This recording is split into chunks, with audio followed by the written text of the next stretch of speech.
Church of Saint Anna, the only Roman Catholic temple in Kovel city.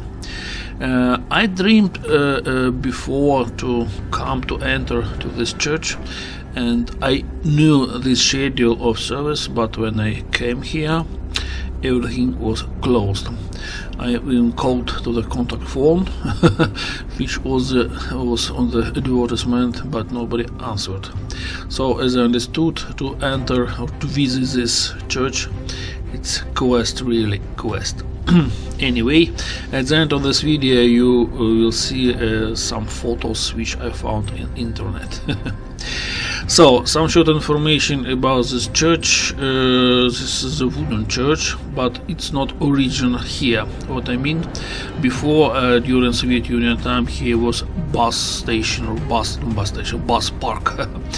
But after creation of Soviet Union, this bus park was closed, and this wooden church was delivered here from Vishenki village nearby Lutsk city.